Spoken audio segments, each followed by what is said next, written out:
Yes, and write that number 5 in the comments, all right? Number 5 is how to reduce credit utilization.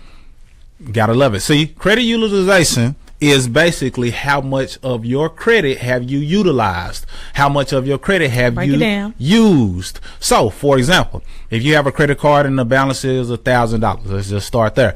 $1,000, if you've used or maxed out that credit card at $1,000, then that's 100% of your credit utilization.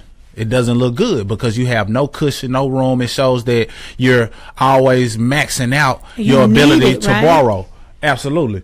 So that being said, they feel like you always need that money. You're maxing out your, your ability to borrow, but that's 100% credit utilization. However, if $300 was spent on that same credit card of $1,000, that's 30% of the credit utilization, and it serves as you being a better borrower, basically, because you have 70% of that credit limit that is not being used. So believe it or not, that makes your credit score jump just because you lowered your credit utilization. Some people believe in having it below 20% or below 10%. Some believe in the 1/3 rule. Take the max amount, divide it by 3, and whatever that third is, just don't go anything above that, and you're good to go.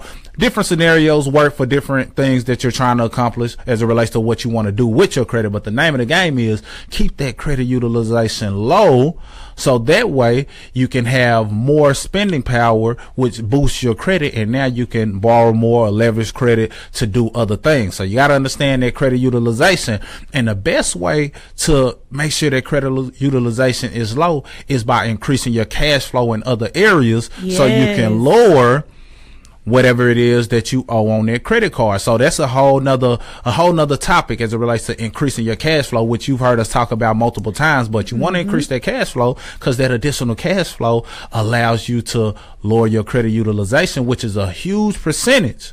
By the way, a huge percentage of what's affecting your credit. You see, it's different percentages of things that go into your credit. Credit utilization is like at least 1/3 of what goes into you having a good or a bad credit score. So sometimes when a person lowers their credit utilization, they boost their credit score pretty rapidly because that was a large chunk of what was affecting your credit in the first place. So credit utilization is huge. Yeah, most definitely. And it's funny because last week, we talked about ways to increase your cash flow. True. So again, y'all, we're giving you nuggets. It's up to you to pick them up, all right, and actually apply. So if you're ready for number 6, let